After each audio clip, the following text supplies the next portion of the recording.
Eh ben, bonjour à tous. Et puis, avant tout, j'espère que vous vous portez bien. Bienvenue donc dans ce troisième webinaire organisé par les Sommets du Digital. Et puis, merci à tous de votre fidélité, car vous êtes désormais plus de 5000 à nous avoir suivis. Ça fait bien plaisir. Et aujourd'hui, nous recevons 4 invités exceptionnels sur le thème « Le confinement expliqué à mon boss », qui est on ne peut plus d'actualité avec la 4e élocution du président Macron et avec certainement toutes vos questions qui en découlent. Et puis, c'est maintenant une population de plus de 4 milliards d'êtres humains qui vivent un confinement inédit. Donc, merci à vous 4 d'avoir répondu présent. Mais avant de vous laisser la parole, je tenais également à vous parler très brièvement d'une démarche solidaire qui m'est chère. En effet, le confinement expliqué à mon boss n'est pas seulement le titre de notre webinaire d'aujourd'hui, mais c'est aussi celui d'un livre que les éditions Kawa ont réussi à sortir en quelques jours avec 8 auteurs pour aider les managers et les chefs d'entreprise que vous êtes et que nous sommes à mieux surmonter cette crise. Alors la démarche, je le précise tout de suite, est tout sauf opportuniste ou commerciale, car l'ensemble des droits d'auteur et des bénéfices de l'éditeur seront intégralement reversés à la Fondation de France pour aider les soignants et la recherche. Voilà. J'ai beaucoup parlé pour une introduction, mais je voulais absolument saluer cette belle démarche collective et solidaire. Alors, comme dans l'esprit des sommets du digital, je crois que vous y êtes habitués maintenant, ce webinaire aura aussi un temps pour les échanges et les questions, c'est très important. Et à ce propos, Sylvie, peux-tu nous confirmer en quelques mots la procédure aujourd'hui, s'il te plaît, pour poser les questions?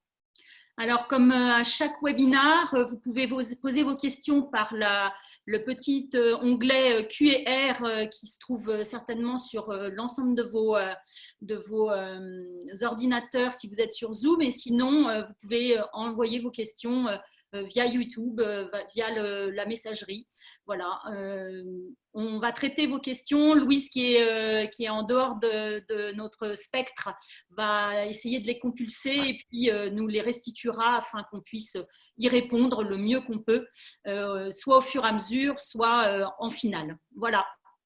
Hervé, du coup, je vais te laisser la majeure de présenter nos invités qui sont aussi tes invités auteurs. Tout à fait. Voilà. Sylvie. Donc, on a avec nous quelques-uns des auteurs, des personnes qui interviennent dans le livre. Je remercie tout d'abord Yann Gourvenec, avec qui, depuis presque 10 ans, on écrit des livres édités chez Kawa autour des problématiques des boss. Et ça commence avec les médias sociaux, une dizaine de livres depuis. Emmanuel Hervé, qui dirige HNA Consulting et donc qui est spécialiste de communication de crise et qui intervient dans l'ouvrage, notamment sur la posture du dirigeant en termes de communication. Et puis Manuel Diaz, qui dirige Imakina et qui livre une très longue interview dans le livre où il explique comment son agence, son entreprise, a pu faire face aux mesures de confinement grâce à des décisions et une stratégie qui a été adoptée assez en amont du déclenchement de la crise sanitaire. Merci Hervé pour cette introduction sur le livre. Il y a évidemment d'autres auteurs qui ne sont pas présents aujourd'hui, mais qui le seront sur un live Facebook qui aura lieu jeudi matin. Hervé, toi, tu es dirigeant d'une agence digitale et de social media qui s'appelle Elsenbang. Tu es donc chef d'entreprise. Tu es également le directeur de cette série Expliqué à mon boss, éditée aux éditions Kawa. Et puis, tu es aussi auteur, en plus d'être le directeur de cette collection. La première question va être destinée. Quelles sont les priorités pour toi, pour un dirigeant dans la crise actuelle? Alors, il y a 3 mesures urgentes à mettre en place lorsqu'on est confronté à ce type de crise, et qui est une crise relativement unique dans l'histoire de l'humanité. La première, en termes de dirigeants, c'est d'assurer la survie financière de la boîte. Et pour ça, il faut avoir un regard encore plus ferme et rigoureux sur la gestion de la trésorerie. Sans cash, il n'y a pas d'avenir pour une entreprise qui est confrontée à une crise comme celle qu'on est en train de traverser. Dans le même temps, la deuxième mesure à mettre en œuvre, c'est de communiquer, parce que dans une période pareille, où on est tous à distance, où pour les entreprises qui peuvent bénéficier du télétravail, les salariés sont tous en train de travailler de chez eux dans des conditions qui ne sont pas forcément optimales, comme on pourra le voir ou comme vous le constatez tous. Il est important de garder le lien et de faire en sorte que ce lien qui permet de réunir physiquement les salariés, les collègues dans un même bureau, dans un même espace de manière régulière, eh bien, on réussisse à le maintenir pour expliquer, documenter, donner la vision et faire en sorte que le groupe avance de manière commune. Et puis la troisième urgence, c'est de préparer l'avenir parce qu'il y aura une sortie de confinement à un moment donné, il y aura une sortie de crise, il y aura peut-être une adaptation de l'offre à faire. Et là, toutes les bonnes idées, toutes les bonnes ressources sont bonnes à prendre. Et donc, il va falloir se pencher sur l'aspect innovation, peut-être un peu plus qu'en temps normal. Voilà, c'est les 3 conseils principaux que je donnerais pour une entreprise qui démarrait ce type de crise. Mais bien entendu, ça fait déjà 4 semaines et je pense que beaucoup d'entre nous ont déjà pris ce type de mesures. D'accord, merci beaucoup pour ces trois conseils. À quel changement durable va conduire ce confinement d'après toi? Je pense qu'on est tous amenés au bout de 4 semaines d'enfermement chez nous à comprendre qu'il y a certaines évolutions des modes de travail qu'on avait plus ou moins négligées, qui vont devenir non seulement nécessaires, mais utiles. Alors, la première, c'est la relation au télétravail. Pour beaucoup d'entreprises, le télétravail, c'était un why not, c'était quelque chose qu'on accordait aux salariés. Aujourd'hui, ça devient une force. Et les entreprises qui ont été capables, comme Imakina, notamment, tel que l'expliquera Manuel, de faire en sorte que le lieu de travail soit juste un lieu où on se rencontre, mais que le travail ne soit pas attaché à un endroit particulièrement, et bien celles-là, elles ont un avantage énorme. Et donc, en fait, cette crise liée à la mondialisation, elle nous amène à repenser le mode de fonctionnement de nos organisations de manière beaucoup plus légère. Puis, le deuxième changement majeur, je pense, c'est notre rapport à l'immobilier d'entreprise. On se rend compte que finalement, les espaces ne servent pas autant que par le passé. Et donc, la focalisation sur de beaux bureaux, de beaux immeubles, on se rend compte que c'est finalement assez superficiel pour pas mal d'entreprises. Je vois Yann qui opine de la tête. Yann, tu veux intervenir? Même pire que ça. Enfin, moi, j'étais arrivé à cette conclusion-là il y a quelques temps, puisque je suis parti en espace de coworking il y a déjà quelques mois. Et j'ai lu à la défaveur des événements récents que les espaces de coworking sont en train de traverser un hiver nucléaire là, en ce moment. Et c'est quelque part, pour prolonger ce que dit Hervé, c'est pas seulement les espaces en propre qui souffrent, c'est effectivement les espaces au sens large. Parce qu'en fait, ce qui nous fait souffrir, c'est les coûts fixes, comme toujours. Et l'immobilier, surtout à Paris, ça coûte cher. Oui, effectivement. D'après toi, Hervé, ou d'après vous d'ailleurs, vous pouvez tous intervenir sur les questions que je pose. Toutes les entreprises ne sont pas impactées de la même façon. Suivant la typologie de la structure, j'imagine qu'il y a des impacts qui sont très, très différents. Bien entendu, là, on a réuni dans ce webinaire finalement des gens qui sont pratiquement moins impactés que la plupart des entreprises. Nous sommes tous des patrons d'agences de tailles différentes.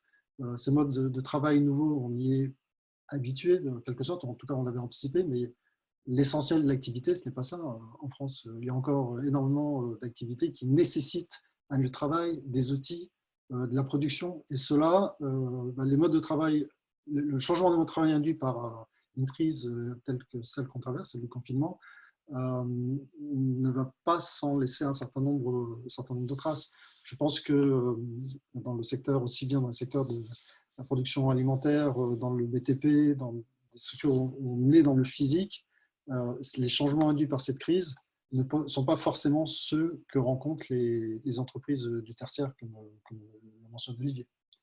J'ai juste un petit mot par rapport à ça, un gap en fait qui va voir le jour encore plus dramatiquement qu'avant, c'est que le télétravail ne concerne ou ne peut concerner à peu près en France qu'une personne sur 5, et ça veut dire que la distanciation sociale entre les cols blancs et les cols bleus, ça ne va pas s'arranger.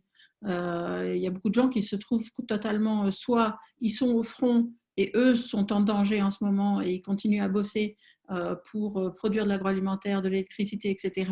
Mais c'est plutôt les moins bien payés. Et les cols blancs sont tranquillement dans leur maison de campagne si je veux juste faire la parabole, et eux peuvent continuer à télétravailler.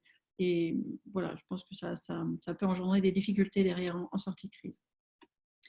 Oui. Et pour ajouter quelque chose à ce sujet, je pense que je suis tout à fait d'accord avec ce que vient de dire Emmanuel, mais je pense qu'il y aura même de la compétition entre les cols blancs, parce que le degré de maturité des entreprises dans leur rapport aux collaborateurs, dans leur rapport au travail, dans leur conception même du travail et du management, va créer de la compétition dans le modèle managérial et même l'attractivité des entreprises. Aujourd'hui, on voit des entreprises qui sont beaucoup en command and control et qui le sont encore. Celles qui souffrent le plus en ce moment parce qu'elles sont peu préparées à ce qui nous arrive, à ne pas regarder le travail comme un commitment ou en tout cas une intention de différents individus qui unissent leurs forces pour atteindre un objectif ou un challenge et qui sont plutôt sur ce que j'appelle le building management. C'est plus on est haut dans la hiérarchie, plus on a le pass qui amène à l'étage supérieur. Et quand on est au milieu ou en bas du building, c'est qu'on est au début de sa carrière parce qu'on n'a même pas le badge pour monter plus haut que la cafétéria. Et malheureusement, ça existe beaucoup.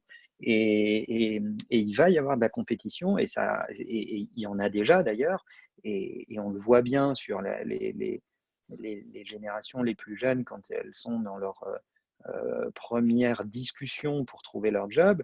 Elles interrogent un peu moins sur les avantages sociaux qu'on peut avoir et un peu plus sur la culture d'entreprise, la façon de travailler, le degré de liberté qu'on a, etc., etc. Et la compétition s'installe beaucoup là-dessus.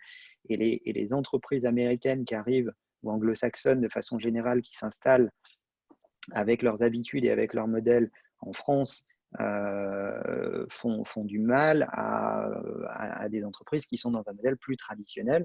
Je ne dis pas qu'il n'y a pas d'entreprises françaises qui se soient adaptées, au contraire, il y en a même qui sont très innovantes et même plus mesurées que le modèle anglo-saxon, mais je dis qu'il y a de la compétition sur cette question et qu'il ne faut pas la négliger. Alors évidemment, en ce moment, on est dans la crise, donc on a tendance à pallier à l'urgence, mais si on regarde un peu l'après, puisque maintenant on a une date depuis hier soir, en tout cas une intention de date, il va y avoir un sacré travail pour la question des modèles managériaux, pour la question de la marque employeur, pour la question des process de travail, etc., etc. Je vais juste aller au-delà de ça. Il y aura un jugement sur le Bien sûr. comportement des leaders, le comportement qu'ils ont eu pendant ces 2 mois et le comportement de l'entreprise. Il y a déjà un jugement qui se fait sur… vous connaissez certainement le Trust Barometer d'Edelman, c'était 2019, on n'a pas 2020, mais qui dit que les leviers de confiance du grand public vers l'entreprise sont 3 fois supérieurement liés à l'éthique versus les compétences. Et je pense que les boîtes qui se sont distinguées tout de suite, comme Chanel ou d'autres, sur la protection de leurs employés, sur le fait qu'ils n'allaient pas pomper l'argent de l'État, etc., versus celles qui se sont moins bien comportées ou les leaders qui se sont moins bien comportés, il y aura véritablement, je suis persuadée qu'il y aura un jugement en sortie de crise. Oui, c'est certain. J'aimerais intervenir parce qu'en fait, cette question-là, elle l'avait prévue pour la fin, mais c'est peut-être mieux de la traiter ici. Effectivement, c'est un sujet qui nous a… le sujet qui a été amené par Olivier Laborne, qui nous a interpellés. Et on a fait un chapitre d'ailleurs dédié à ça, le télétravail pour les gens qui ne peuvent pas. C'est une chose qui m'avait d'ailleurs interpellé. Il y avait une image qui circulait sur Facebook avec un type qui était à côté de sa bétonneuse et il avait des sacs de ciment, mais le problème c'est qu'il était dans le salon avec la bétonneuse dans le salon, les sacs de ciment sur la table du salon, ça ne le fait pas. Effectivement, ce n'est pas possible. Alors 20%, nous disait Emmanuel. Moi, j'ai entendu 40%, mais bon, c'est le Premier ministre, il doit savoir, il doit connaître le pourcentage de gens qui peuvent faire du télétravail. Probablement moins que ça, parce qu'à l'intérieur même des cols blancs, et ça on le sait au travers d'un sondage de CAPA qui a été publié notamment sur thevillage.net de Xavier de Masneau qui a participé aussi au bouquin il n'y a pas très longtemps, c'est à peu près la moitié des gens qui peuvent faire du télétravail qui sont aussi dans des situations de difficulté parce que, tout bêtement, ils sont entourés de leur famille, qui est toujours facile à vivre, dans des appartements parfois très petits et dans des situations qui sont ingérables. Moi, je pense qu'au-delà de tous ces éléments, c'est une vraie question qui se pose au monde dans lequel on vit, le monde dans lequel on évolue depuis, je dirais depuis les années 90, et notamment il y a un philosophe des entreprises qui s'appelle Charles Handy, un Irlandais, qui avait introduit cette notion d'analyste symbolique. C'était très, très visionnaire. C'était dans les années 92-93, à cette époque-là. Les analystes symboliques, il fallait vraiment les voir. Il y avait très, très peu de gens encore qui travaillaient dans ces domaines informatiques, digitaux et autres. Aujourd'hui, avec le développement des freelances et le développement de ce télétravail, que moi je connaissais déjà à l'époque, mais qui a quand même mis 25 à 30 ans à s'installer, c'est devenu banal, mais à l'époque, ça ne l'était pas. Et ces analyses symboliques, quelque part, des gens qui finalement ont des travaux qui sont immatériels par rapport aux gens qui ont la bétonneuse et les sacs de ciment, c'est un petit peu différent, finalement, ça a mené à un autre type de réflexion qui, lui, est beaucoup plus clivant. C'est un autre bouquin qui est sorti l'année dernière, qui s'appelle Bullshit Jobs, de David Graeber. Alors, David Graeber, c'est celui qui a fait Occupy Wall Street, donc il est un petit peu à gauche de Bernie Sanders, on va dire, mais ça n'empêche qu'il fait mouche sur beaucoup de choses. Lui, il estime à peu près la moitié des emplois dans le monde qui sont des bullshit jobs, donc des emplois qui sont, je dirais, déconnectés de la réalité et qui, paradoxalement, d'ailleurs, sont les mieux payés, ce qui crée un ressentiment par rapport à l'autre partie de la société qui, elle, occupe, selon lui, sa vision est assez noire, qui occupe, selon lui, les shit jobs, on en a parlé tout à l'heure, c'est-à-dire les jobs c'est Emmanuel qui disait ça, les jobs qui sont vraiment, vraiment utiles, qui font tourner la boutique, les gens qui réparent nos lignes à haute tension et qui nous servent au supermarché, mais qui, eux, finalement, sont capables d'expliquer ce qu'ils font, mais ils ne sont pas très bien payés. Et je pense que ça, c'est quelque chose qu'on a déjà senti dans nos sociétés il y a quelques temps, avec certainement des débordements et des exagérations, mais ça n'empêche que ce clivage, on le sent dans nos sociétés, et je ne serais pas étonné qu'à la sortie de cette crise, on le sente encore plus. Merci Yann. Est-ce que ce confinement va accélérer la transformation digitale des entreprises? Alors, je lance la question à tous. Je pense que vous avez tous une vision sur la chose. Manuel, Yann? Moi, j'ai fait un article là-dessus, je vais réutiliser. Je recommence. Je repars d'une boutade parce que je ne sais pas si vous avez remarqué, mais ça circule beaucoup sur WhatsApp ou sur Facebook. Et il y avait un sketch de Arnaud Demanche qui était très, très drôle et qui disait en substance ça fait 3 ans que tous les Patrick de France essayent d'installer Skype sur leur ordinateur et ils n'y arrivent pas. Mais maintenant que l'apéro est en jeu, ils ont tout de suite compris comment ça marche. Et bon, il est plus drôle que moi. C'était vraiment très, très chouette comme sketch. Et là, il marque un point. C'est vrai que sous la contrainte, et si on nommait les 50% que j'ai nommés, les 50% qui rament avec le télétravail, eh bien, effectivement, il y a eu une accélération de la compréhension de certains outils. Et Zoom, on y reviendra notamment, joue un rôle là-dedans. Mais donc on peut croire effectivement qu'il y a au moins une compréhension du travail collaboratif, du travail à distance, de ce que expliquait Hervé, finalement la moindre importance qu'il y a aujourd'hui dans les travaux des cols blancs en tout cas, à la nécessité de se trouver en un lieu précis et en même temps. Ceci étant, je nuancerai un peu parce que je pense qu'à la sortie, on risque aussi d'avoir un contre-coup parce qu'on oublie quelque part que ce qu'on est en train de vivre aujourd'hui, ce n'est pas un télétravail généralisé, c'est une imposition du télétravail par manque d'alternatives. Ce n'est pas exactement la même chose. Même moi qui en fais depuis 30 ans, j'ai acheté mon premier ordinateur en 90, mon premier ordinateur portable, j'entends. En fait, entre faire du télétravail comme on le fait tout le temps et en faire là parce qu'on est obligé, il y a une grosse différence. Grosse différence. De temps en temps, j'aimerais bien pouvoir sauter sur mon vélo et aller voir un vrai client. Ouais, je suis d'accord avec ce que tu dis, Xavier, parce que Yann, pardon, il y a une énorme différence entre le télétravail choisi et le télétravail subi. Et en ce moment, dans beaucoup d'organisations, le télétravail est subi, c'est-à-dire que l'organisation en tant que telle, en termes d'infrastructure, n'était pas prête et n'avait pas anticipé, n'avait pas prévu le travail à distance. Nous, de notre point de vue, j'en parle d'ailleurs dans le livre, sur le témoignage que j'ai eu la chance d'apporter, merci Hervé d'ailleurs, on a toujours considéré chez Imakina que le travail n'est pas un lieu. Le travail, c'est un objectif commun, c'est des gens qui se réunissent, qui reconnaissent leur complémentarité, qui ont envie d'avancer ensemble, qui partagent un certain nombre de valeurs et qui se sentent plus forts ensemble que séparément. À partir de ce moment-là, effectivement, là, ce qui vient de se passer, c'est que dans beaucoup d'organisations, le travail était encore un lieu et était encore organisé autour d'un lieu.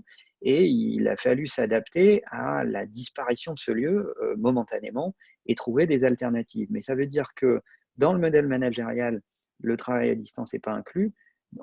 Les managers dans beaucoup d'organisations sont plus sur des questions de contrôle que sur des questions de care, vraiment de préoccupation et de caring. Et donc, ça désoriente complètement les managers de se dire je ne sais pas ce que font mes équipes, d'habitude je les ai sous les yeux ou dans l'open space ou au bout du couloir et je peux savoir ce qu'ils font. C'est ce management au présentiel, moi qui me fait horreur, qui me fout des boutons, mais qui existe en fait, malheureusement.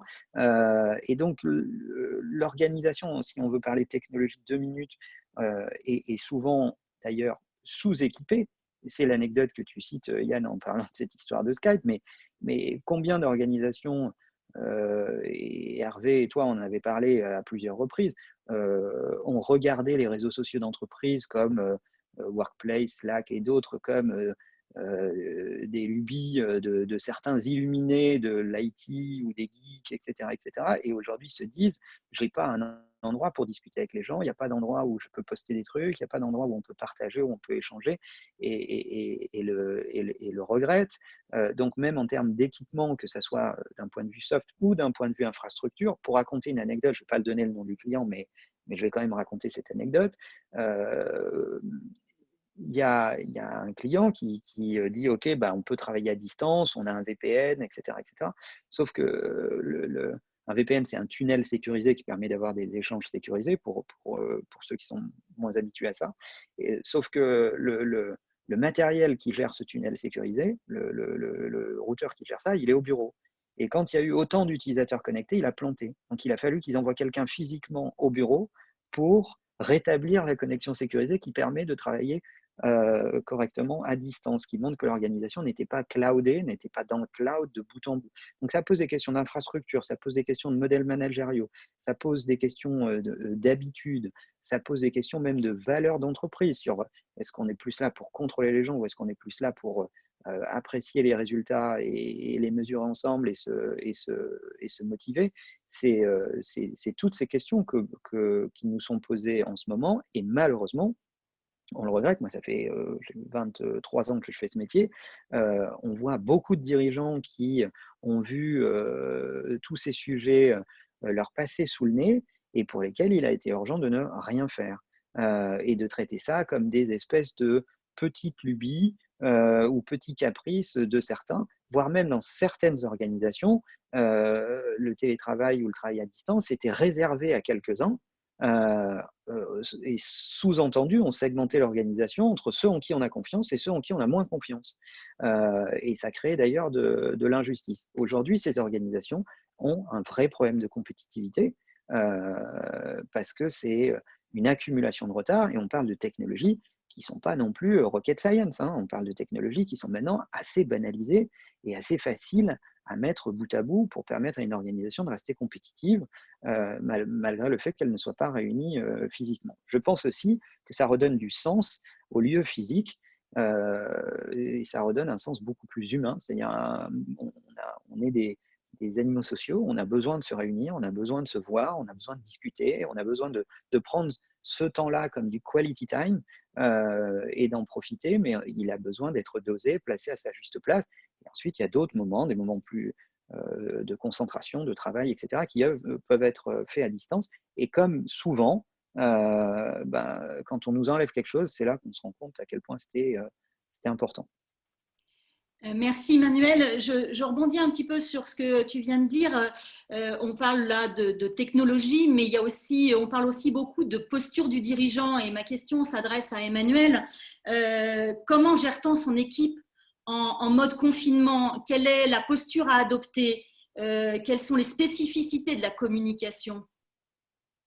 Justement, enfin, c'est pas justement, mais c'est là-dessus que j'ai pas mal contribué dans le bouquin. On a au début essayé de chercher des parallèles. Vous avez tous lu, je sais pas quoi, Le Commando, Le Sous-marinier.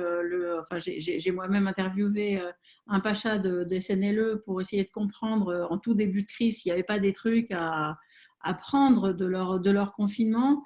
La différence majeure, c'est que c'est un choix, ils sont volontaires, ils savent quand ça commence et ils savent quand ça finit. Et que donc, du coup, c'est assez peu comparable.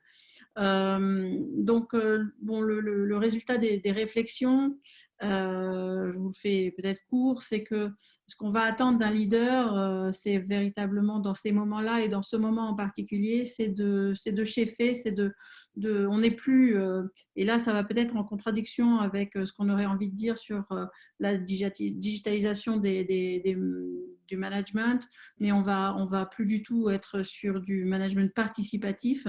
Là, il est absolument fondamental que le leader prenne sa place de chef et soit le capitaine à bord du bateau. Donc, il déclare l'état de crise. Donc, en fait, on change, on n'est pas dans la façon habituelle de travailler.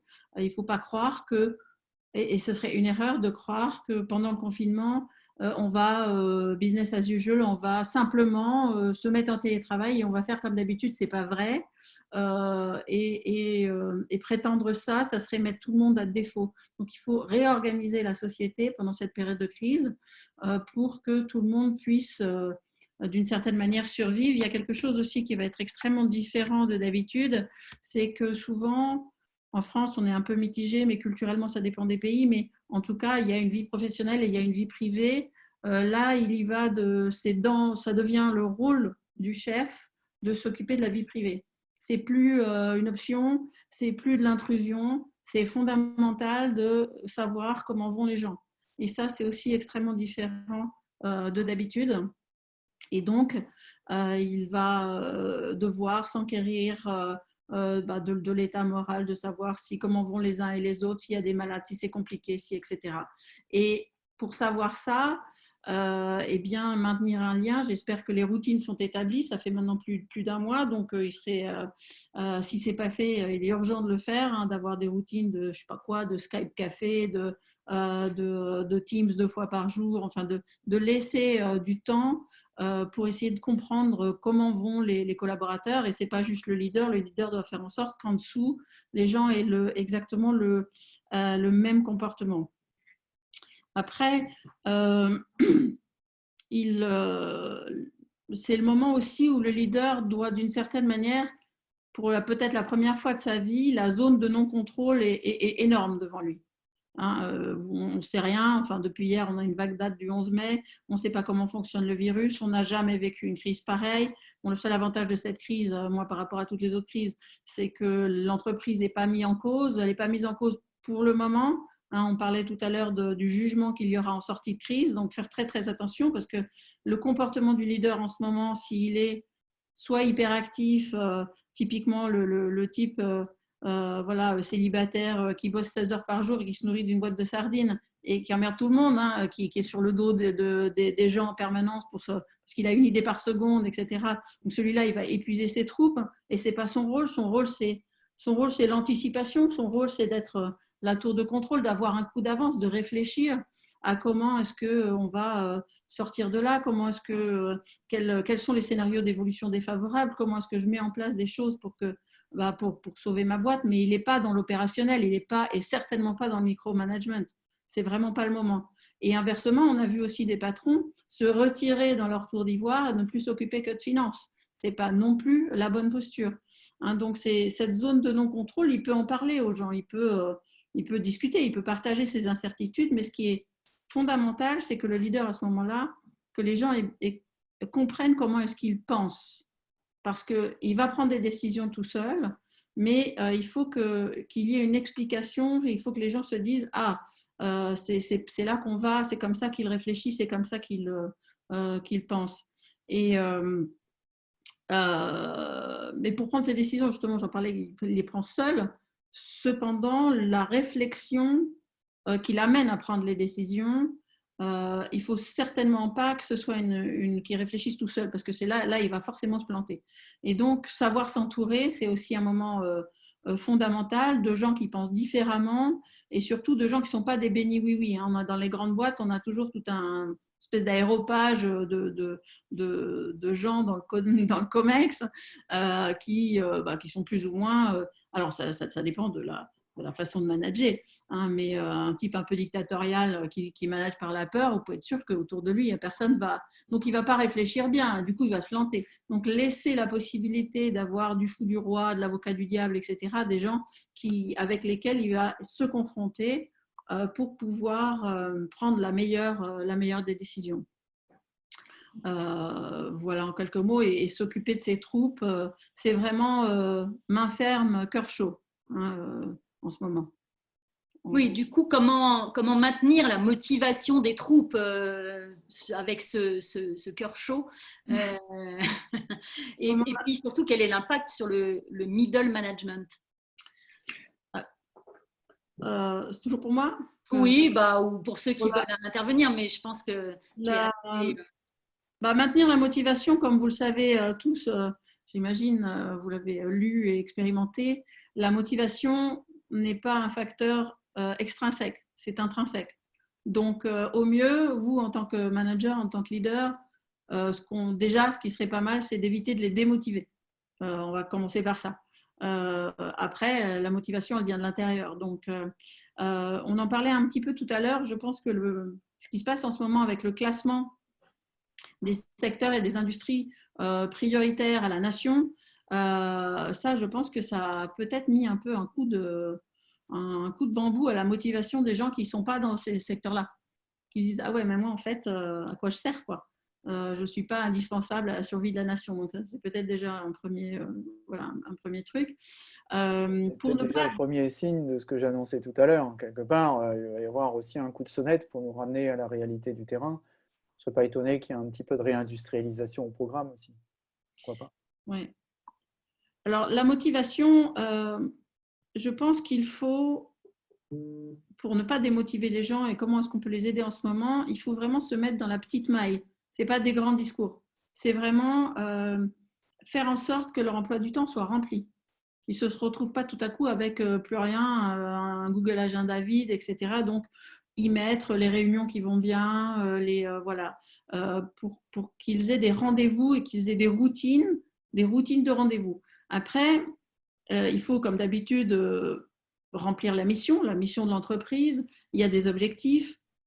Ces objectifs, je pense qu'il faut les revoir à la baisse. C'est un moment où il faut quand même être plus coulant avec les gens, plus leur situation n'est pas facile. Yann disait, il y a peut-être des appartements de 30 mètres carrés avec des enfants. Enfin, on ne peut pas exiger grandes choses. En revanche, il faut quand même avoir des objectifs et avoir des deadlines. C'est pas parce qu'il y a pas mal d'entreprises qui peuvent pas travailler avec des clients. Enfin, ils ont plus de deadline. Ils sont habitués à travailler. Nous, on est habitués à travailler en permanence à 200 à l'heure. Là, tout à coup, boum, ça c'est très différent. Et donc, comment est-ce qu'on fait pour travailler d'autres dossiers? Il faut quand même mettre des deadlines, quand même, pouvoir avoir des petits succès et mesurer ces succès et en parler et remettre des routines et mettre du rythme, en fait. Le plus important, c'est de mettre du rythme et de permettre aux gens de bien distinguer toujours le week-end de la semaine, l'heure du déjeuner d'autres heures, etc. De garder ce rythme, en fait. C'est assez fondamental. D'accord. J'ai une petite question qui est sur l'aspect générationnel de cette façon de travailler. Je vois qu'ils vivraient finalement ce télétravail comme quelque chose de naturel. Effectivement, je pense qu'on a des personnes qui ont sont pas du tout habitués à travailler comme ça. Il y a des entreprises complètes qui ne travaillent pas comme ça ou qui ne travaillaient pas comme ça. Et puis, il y en a d'autres qui sont complètement dans ce bain-là des technologies à 200%. Yann, peut-être que tu peux répondre sur cet aspect technique. Sur l'aspect des générations. Oui, c'est ça. Il y a des générations qui sont plus adaptées Ouais. ou parce qu'elles ont plus l'habitude. Tu veux me mettre en colère? Non. Si. Non, moi j'en ai marre d'entendre parler des générations X, Y, Z, W, ras-le-bol. Ça a été démontré 200 milliards de fois, notamment par des sociologues. Et je citerai ici Antonio Casilli de l'EHESS, qui a fait les démonstrations. Ces visions stéréotypées par classe d'âge, elles datent Lui, il les fait remonter même jusqu'aux années 80, au tout début de l'informatique. Au départ, on appelait ça les computer kids. Enfin bon, il y a eu plein de noms différents. Il y a quelque part quelque chose qui me gêne là-dedans, dans cette vision disons, dichotomique des jeunes qui sauraient faire et des vieux qui ne sauraient pas faire et qui ne correspond pas du tout à la réalité. Alors, non pas parce que les jeunes ne sont pas bons ou parce que les vieux sont bons. En fait, c'est faux. Il y a la même proportion, c'est ce que dit Casilli d'ailleurs, de bons et de mauvais dans toutes les classes d'âge. Ce qu'il y a d'indéniable, par contre, c'est qu'avec l'évolution d'utilisation de l'informatique, et je rappelle quand même que l'informatique a été inventée dans les années 40, parce que le premier ordinateur digne de ce nom, c'est l'ENIAC en 47. Donc, ça fait quand même quelques générations. Les premiers ordinateurs personnels datent des années 80. Donc, on a quand même eu pas mal de temps pour s'habituer à cela. Et on voit, ce que dit Casilli en tout cas, une amélioration de la population, les fameux Patrick de tout à l'heure, qui deviennent tous plus ou moins habitués des technologies. Alors, est-ce que pour autant, ils deviennent des experts de la technologie?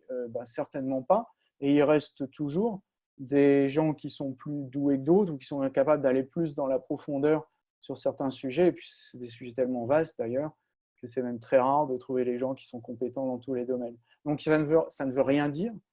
Non, ils ne sont pas plus compétents que les autres. Ils ne sont pas moins compétents que les autres non plus. Il y a, je dirais, nécessité d'accompagner tout le monde sur ces sujets-là. Mais ça devient quelque chose de naturel parce que la webconférence, j'ai personnellement contribué à l'introduire chez un grand opérateur télécom il y a 20 ans, donc ce n'est pas quelque chose de nouveau. À l'époque, c'était Webex, tout le monde d'ailleurs, on ne disait pas un Zoom, on ne disait pas un Skype, on disait un Webex, voilà. Donc après, on dit un Skype, puis après, on ne dit plus un Skype, on dit un Zoom. Voilà, les choses évoluent, mais plus ça change, plus c'est la même chose. Donc je pense qu'il y a une compétence de la population qui est en train de grandir, qui est en train de se généraliser. Seulement, elle est aussi un peu en train de se transformer. Un peu de la même manière que mon grand-père savait plonger les mains dans un moteur 4 temps, le démonter, le remonter, alors que bon, il ne fait aucune étude, rien du tout, mais il savait démonter un moteur 4 temps, il savait le remonter. Aujourd'hui, je sais monter dans une voiture éventuellement et la conduire, mais je ne saurais pas démonter le moteur. Et pourtant, donc je sais quand même conduire une voiture et je sais ce qu'il y a dedans, je sais bien l'utiliser, mais voilà, l'évolution, elle est là. Et je pense que l'informatique, ça a évolué aussi en ce sens où on n'a plus besoin, dans beaucoup de cas, de démonter le moteur pour faire démarrer la machine. Pour ceux qui ont eu des PC au tout début, il fallait bidouiller les auto-exec.bat et config.sys pour faire rentrer les programmes. Et ça, c'était des tâches d'utilisateurs lambda pour faire rentrer les programmes dans la mémoire, sinon ils n'arrivaient pas à s'exécuter. Aujourd'hui, c'est des choses qui sont complètement aberrantes et qui n'intéressent personne. Donc oui, l'usage de l'informatique, il est généralisé, mais en même temps, il s'est moyennisé. Et ça, à tous les âges. Là où c'est surprenant, juste une seconde si tu permets Sylvie, moi je pense qu'il y a moins une question générationnelle, je suis d'accord avec ce que vient de dire Yann, mais il y a une vraie question de maturité. Moi je ne me retrouve pas du tout dans les propos d'avant, c'est-à-dire que je pense qu'il y a un clivage sur la maturité des organisations.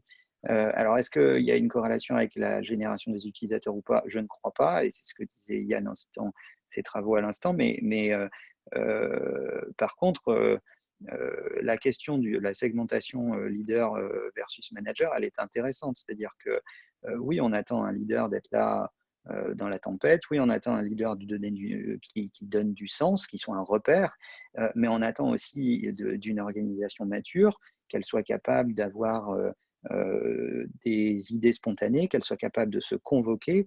Il faut arrêter de penser que les bonnes idées ne viennent que d'en haut et qu'on doit tout attendre de nos chefs. D'ailleurs, on est souvent mis à mal par les organisations qui sont beaucoup plus décentralisées, qui sont beaucoup plus spontanées, dans lesquelles on a un sentiment de sécurité, le droit de casser des choses et d'apprendre quelque chose de ça, le droit à l'erreur, etc., etc. Et ça, c'est plutôt profond dans les modèles d'entreprise, et il y a une vraie différence sur la maturité des organisations face à tout ça. Après, les outils s'adaptent, comment on le fait, est-ce qu'on le fait à distance, pas à distance, etc.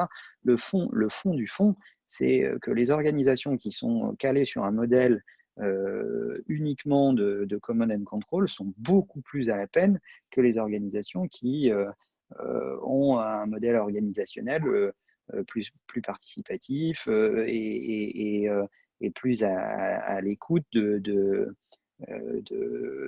leurs collaborateurs. Et moi, je n'y crois pas que dans l'industrie des services, c'est valable dans des tonnes d'industries.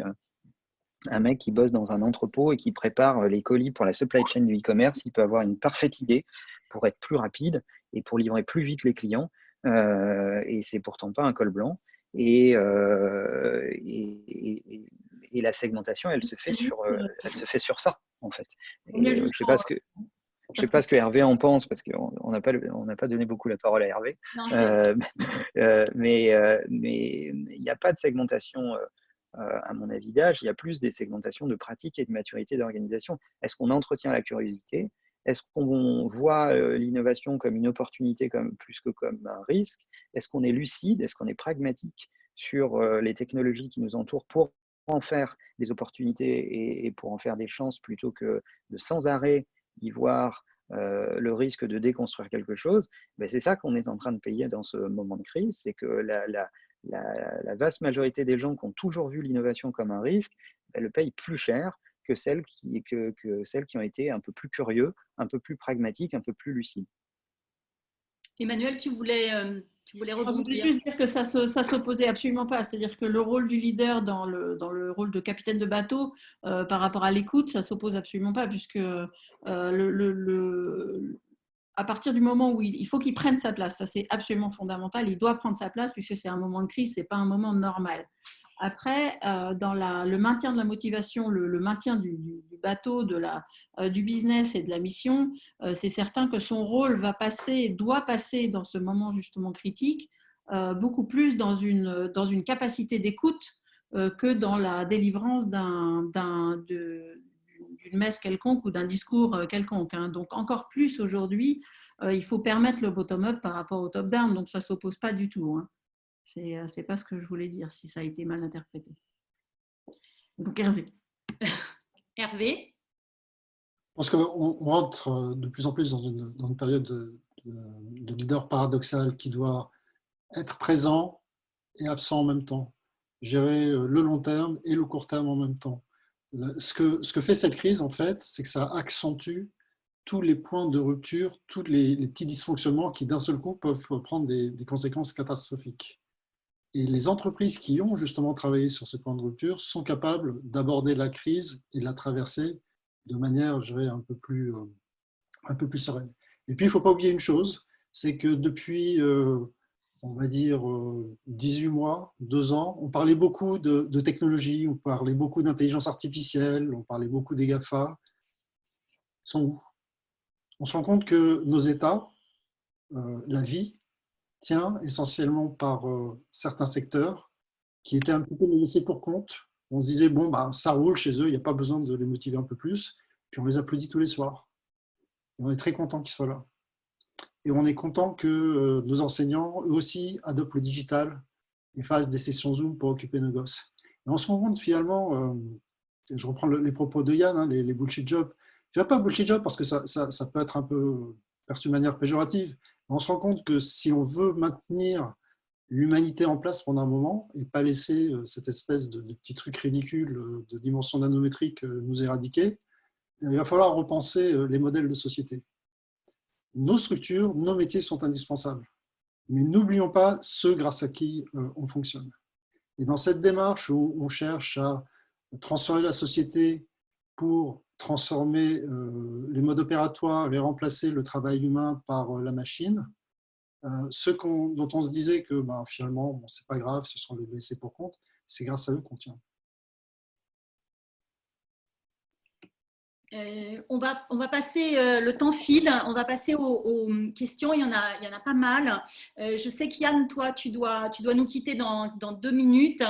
Donc, si tu souhaites dire un petit mot sur toute la partie technique, technologique, ou qui de Zoom, Skype ou Hangout va gagner la guerre de la téléconférence. Je te laisse le mot de la fin pour ce qui te concerne, avant que tu ailles rejoindre tes étudiants, justement. Quand j'ai démarré sur Internet, ce n'était pas la guerre de téléconférence, c'était la guerre des navigateurs. Je ne sais pas pourquoi, les marketeurs, on aime bien la guerre, on fait la guerre tout le temps. Il paraît qu'on est en guerre aussi. Donc, Zoom qui va gagner de Zoom, de Skype ou de… La webconférence, c'est quelque chose de très vieux, c'est quelque chose qui a 25 ans. Webex a été créé en 96, donc c'est vous dire, c'est quelque chose qui est très très ancien. Moi-même, j'ai introduit, donc, comme j'ai dit, chez un opérateur il y a plus de 20 ans, donc c'est quelque chose qui a mis beaucoup de temps à rentrer dans les mœurs, même si on les utilise depuis très longtemps. Et puis, il y a énormément d'applications qui sont créées au tout début. C'est un marché qui a suivi une évolution en fait inverse de celle qu'on voit d'habitude. D'habitude, on voit un foisonnement d'offreurs. Et puis, au bout d'un moment, il reste 3 offreurs et tout le monde meurt. Et il reste un leader, un deuxième qui est juste derrière, et puis un troisième qui est loin derrière et qui fait un peu de la figuration. Et là, ce n'est pas du tout ce qui s'est passé. Ce qui s'est passé, c'est en fait la guerre de la webconférence, si je reprends ton expression. Elle a été réglée très très vite en 99-2000. C'est Webex qui a pris 70% du marché et c'est resté comme ça pendant 15 ans. Et puis, Cisco a racheté Webex. Ça ne s'est pas super bien passé parce que Webex est un peu figé. Skype a été racheté aussi par Microsoft. Il s'est aussi un peu figé. Skype était plus grand public. Webex était plus entreprise. Et puis, en 2011, il y a un monsieur dont j'ai oublié le nom, Eric Yuan, je crois, de mémoire, à San José, qui est un ancien de Webex. Ah, tiens, c'est étonnant. Qui est parti avec les clés du camion, une vingtaine de personnes, et qui a créé Zoom. Donc aujourd'hui, d'ailleurs, on est sur Zoom. Je dirais la bataille en ce moment, elle est réglée, mais comme je dis, le marché, il évolue tout le temps sur ces outils qui sont… Alors Zoom aujourd'hui est qualifié de très convivial. Il y a des avis qui divergent. Personnellement, je ne suis pas complètement convaincu, mais bon, pourquoi pas.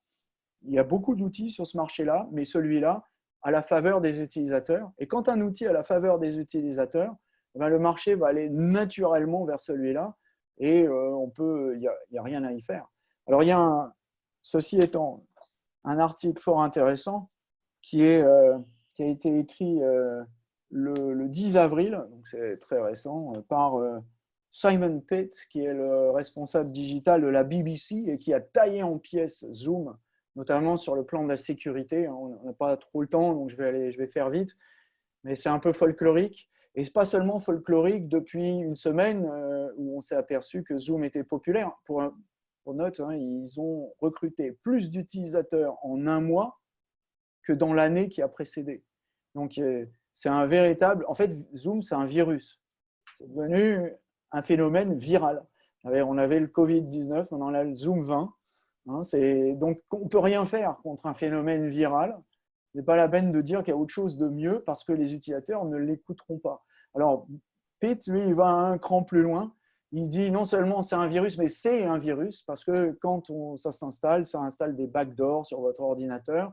D'ailleurs, Apple lui a fait la guerre. Il a sorti récemment, il y a quelques jours, une mise à jour pour dégommer l'application Zoom, hein, qui s'installe automatiquement sur votre ordinateur. C'est un virus, en fait, c'est une sorte d'attaque de phishing qui vient sur votre ordinateur pour créer de la convivialité, mais ça n'empêche, c'est quand même un peu discutable. En résultat, Zoom est banni par le ministère de la Défense du Royaume-Uni, SpaceX, Apple, Google, la NASA, les écoles, j'en passe, c'est des meilleurs. Donc, est-ce que la guerre est gagnée? Est-ce qu'elle n'est pas gagnée?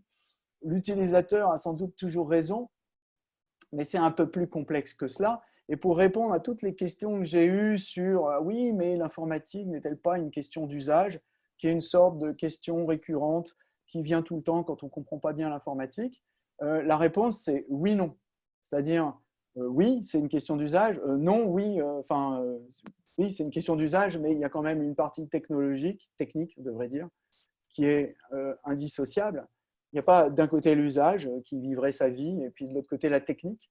Donc si Zoom ne répare pas ses failles de sécurité et son mode de fonctionnement, il va leur arriver des bricoles parce que quand ils seront été bloqués par Apple, par Google et tout le reste, ça sera peut-être un petit peu plus dur.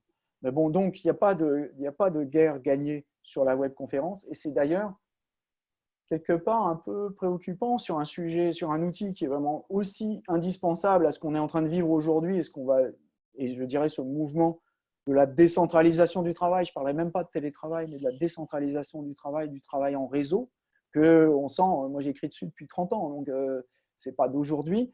C'est un peu préoccupant de voir que des outils qui sont aussi importants, finalement, manquent autant de maturité et soient aussi peu finis et aussi peu stables. Voilà. Donc on va voir, les choses évoluent. Il y a 6 mois, dans les entreprises, on ne parlait plus que de Teams. Ceux qui n'avaient pas de Teams étaient un has-been. Maintenant, on ne parle plus du tout de Teams. Je ne sais pas pourquoi, ça change comme ça du jour au lendemain. On verra bien. Je pense que quand la situation sera redevenue normale, peut-être qu'on reviendra aussi à des outils peut-être plus stables, peut-être un petit peu, des fois un peu moins conviviaux, mais un peu plus stables. On a besoin aussi de ça. Bon. Aussi, c'est un des sujets dans le bouquin. C'est qu'on a besoin aussi d'aider une espèce en voie de disparition, enfin plutôt en danger, plutôt qui est le DSI. Ce n'est pas le pangolin, hein, c'est le DSI. Le DSI, c'est un pauvre tâcheron de l'informatique sur lequel on a tapé régulièrement, notamment les utilisateurs tapent régulièrement, ouais, DSI n'écoute pas les utilisateurs, etc., etc. Ce qui n'est pas toujours vrai, qui est sans parfois comprendre la difficulté du métier pour faire monter à l'échelle des usages sur des très grandes populations. Hein, quand vous avez 150, 200 000 utilisateurs, ce n'est pas la même chose que quand vous en avez 10 ou quand vous êtes indépendant. Donc, les choses sont plus complexes. Et je pense que cette période aussi a remis quelque part le DSI au centre du jeu. Les bons, en tout cas, pas les mauvais, mais les bons, oui. Parce que les bons, notamment, j'ai interviewé Didier Povlak sur mon blog il n'y a pas très longtemps, parce que lui, il fait partie des bons et il fait partie des gens qui sont des visionnaires. Et tous ces gens-là, en fait, ils étaient déjà prêts. Ils étaient déjà prêts avant. Ils avaient déjà tout préparé. Et je pense qu'effectivement, c'est peut-être pas idiot dans les entreprises qui ont une certaine taille. Je ne parle pas pour les petits, c'est différent. On a des outils qui sont en ligne et c'est beaucoup plus facile pour nous. Mais pour les entreprises qui sont plus structurées, d'avoir des gens qui sont compétents et de réapprendre à travailler ensemble entre utilisateurs et informaticiens. Merci Yann, je sais que tu dois nous quitter, donc merci à toi. Merci à vous. J'ai vraiment beaucoup de questions. Une peut-être pour toi, Emmanuel. En période de crise, les réflexes dans beaucoup d'entreprises sont d'augmenter les process, la comitologie et les contrôles. Pourtant, l'innovation et l'autonomie des salariés amèneraient énormément. Comment défendre ces idées et ces budgets? Ah, il faut que tu ouvres ton micro, Emmanuel. Pardon, me voilà, je suis revenue. Alors, ce n'est pas seulement la crise, il y a vraiment l'histoire du confinement et du télétravail qui a augmenté l'histoire de contrôle. Ça, c'était effectivement assez dingue et qui était significatif des entreprises qui avaient l'habitude ou pas l'habitude enfin moi je vais faire comme Yann, hein, je vais revenir. Alors il y a 25 ans déjà, je bossais pour une boîte américaine qui s'appelle Dupont de Nemours et j'ai commencé ma carrière en télétravail moi. Donc tout ça, ça me fait un peu bizarre aujourd'hui. Et il n'y avait jamais de notion de contrôle de à quelle heure on commence, à quelle heure on finit. Enfin, ça serait venu à l'idée de personne, parce que les Américains sont très pragmatiques. Par contre, il fallait faire du résultat, il fallait faire du chiffre, ça c'est certain. Donc c'était les boîtes qui n'étaient pas du tout habituées à ça, ont commencé à se dire que les gens n'allaient pas bosser. Alors que c'est absolument le contraire qui se passe, hein, et qui est montré hors du moment de crise, par rapport au télétravail, en général, les gens travaillent quand même beaucoup plus. Donc, le contrôle, cette espèce de… En fait, c'est comme si, je parlais de la zone de non-contrôle tout à l'heure pour le chef, c'est comme si tout leur échappe. Alors, tout à coup, sur quoi on se rattrape? Ah ben, on va vérifier ce qu'en font les gens, est-ce qu'ils se connectent, est-ce qu'ils ne se connectent pas, qu'est-ce qu'ils font, ils sont où, est-ce qu'ils bossent, etc.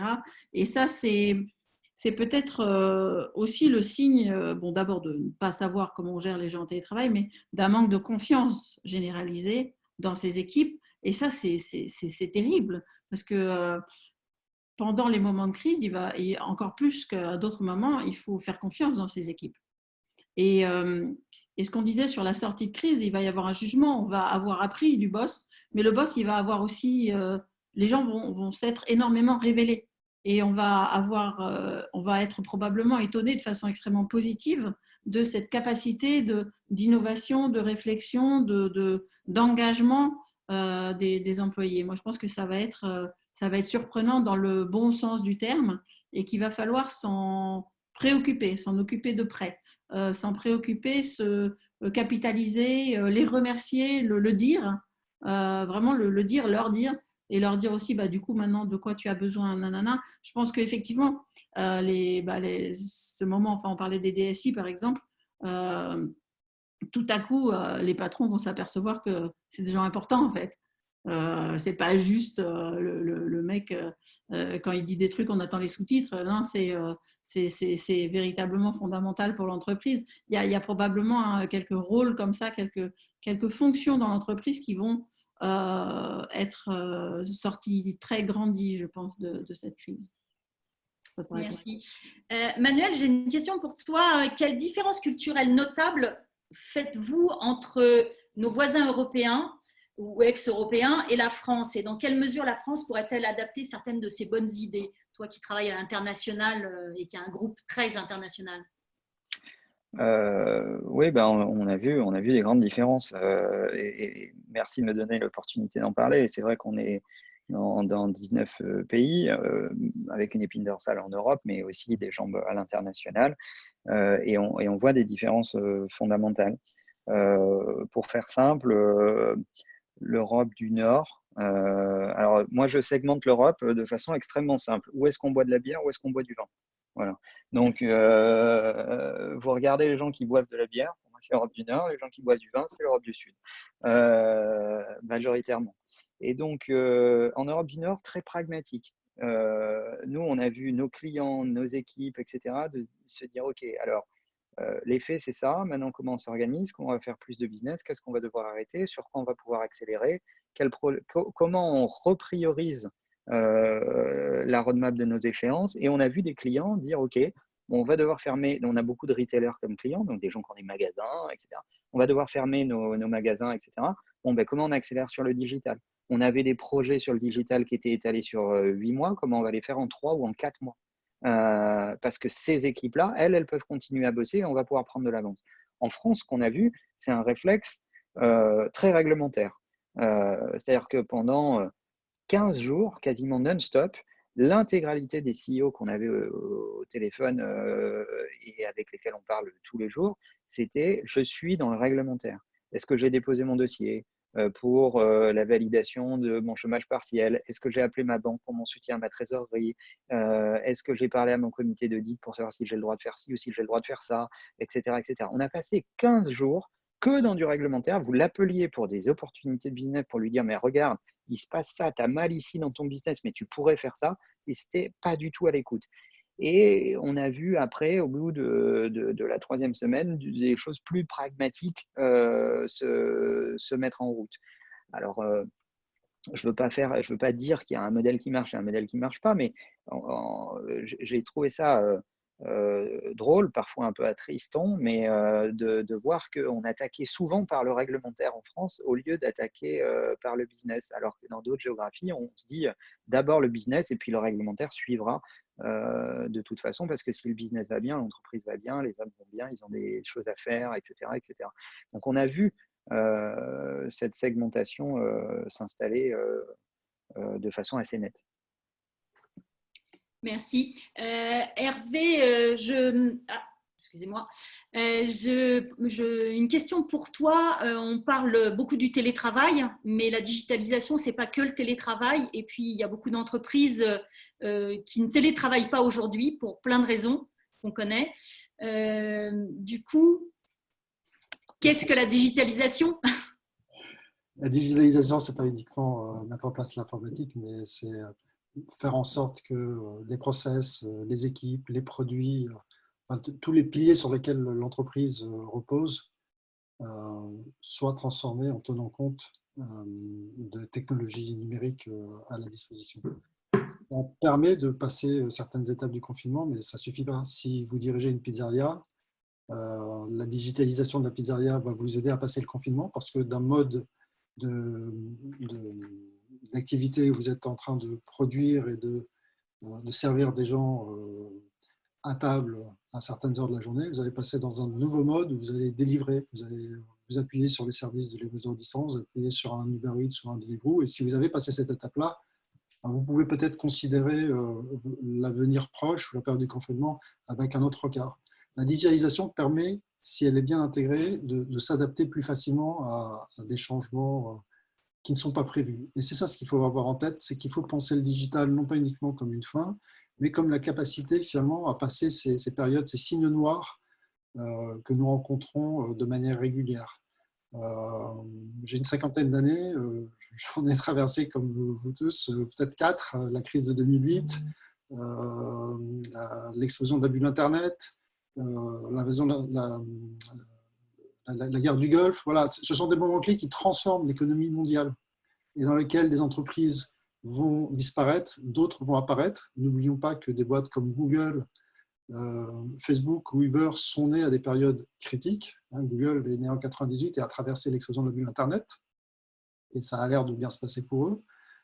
Facebook ou Uber sont nés quelques années avant la crise des subprimes et ça se passe très bien pour eux aussi. Il faut se dire que les périodes de crise comme celle qu'on vit, et a fortiori lorsqu'on met en œuvre de manière correcte la digitalisation, vont ouvrir de nouveaux avenirs, de nouvelles opportunités. Parfois en s'appuyant sur des méthodes et des savoirs du passé. Je rappelle qu'il y a une OPA, je crois, de Capgemini sur Altran qui est en train de se finaliser et qui est caractéristique de ces périodes de crise où il faut toujours avoir l'œil sur la bourse et quand les cours s'effondrent, c'est de très belles opportunités d'acquisition. Où sont des opportunités pour changer ces business models et s'adapter. Et parfois, l'adaptation permet de transformer ces géants et d'en faire de belles pépites. Donc, il faut voir la digitalisation comme un atout, pas comme une fin en soi. Super. On arrive à la fin du temps qu'on s'était fixé. Si l'un de vous veut encore faire une petite intervention, libre à vous. Sylvie, excuse-moi, mais j'ai vu une question qui m'intéressait dans les Q&A. Que je surveille d'un œil, parce qu'elle est justement un peu moins technologique, managériale, etc. Elle est plus sur les marques, elle est plus sur la posture des marques dans ces périodes de crise, etc. Je trouvais que c'est une question intéressante. Est-ce que c'est une opportunité pour les marques pour communiquer, ou est-ce que c'est un risque, etc. Et en fait, c'est vrai, nous c'est le fond de notre métier de conseiller les marques, mais je trouve que c'est révélateur de ce que sont les marques. Est-ce qu'elles sont des marques ou est-ce qu'elles sont des annonceurs ? Donc, pour toutes les marques qui sont habituées à être des annonceurs, c'est-à-dire à remplir des espaces publicitaires qu'ils achètent très cher en les coloriant avec des trucs qui vont attirer notre attention, c'est un risque. Parce que ça fait longtemps qu'ils réfléchissent moins, qui designent moins, qui sont moins sur le sens, etc. Par contre, celles qui sont des vraies marques, celles qui sont concernées par leur époque, qui ont un avis dessus, qui se positionnent, qui n'ont pas peur d'affirmer leurs valeurs, d'être clivants, etc., vont être de plus en plus des marques. Et elles vont continuer à cliver, c'est-à-dire on va continuer à les aimer pour ce qu'elles sont et ce qu'elles disent et ce qu'elles font. Et d'autres se sentiront moins concernés. Donc, c'est une formidable opportunité que vous dirigiez une très grande marque ou une petite marque pour montrer que vous êtes concerné par votre époque, que vous savez la lire et que vous parlez à une communauté de clients, de prospects qui vont se retrouver dans votre vision. Donc, c'est une formidable opportunité d'être encore plus une marque et un peu moins un annonceur, un peu bourrin, qui est très spécialiste du coloriage et du programmatique. Moi, j'en veux beaucoup aux gens qui sont encore des annonceurs et qui n'ont même pas arrêté leur campagne pour nous vendre des voyages ou des croisières en ce moment, alors qu'on ne peut pas sortir de chez nous. Ça montre à quel point ils respectent leurs utilisateurs. Faites des recherches dans Google, vous allez voir, vous aurez une liste de tout un tas de marques qu'il ne faut plus fréquenter. On parlait de l'éthique tout à l'heure, Emmanuel l'évoquait, les comptes se feront après la crise, c'est clair. Bon, merci à vous trois, à vous quatre avec Yann qui nous a laissé. Xavier, un petit mot pour la fin. Le reste de toutes les informations, vous le trouverez dans le livre, le fameux livre Le confinement expliqué à mon boss. Mais n'hésitez pas à laisser vos questions et puis nous les compulserons et les adresserons aux auteurs. Xavier, un dernier mot ? Je voulais, comme toi, remercier. C'était passionnant. Comme à chaque fois, c'est trop court. On a envie de continuer les échanges et je crois qu'il y avait encore pas mal de choses à dire. Merci à tous. Ça sera donc en replay pour ceux qui n'ont pas vu le début ou qui n'ont pas vu la fin. Et puis, rendez-vous la semaine prochaine. Voilà. Et merci. À bientôt. Merci de nous avoir invités. Et portez-vous bien. Prenez soin de vous. À bientôt.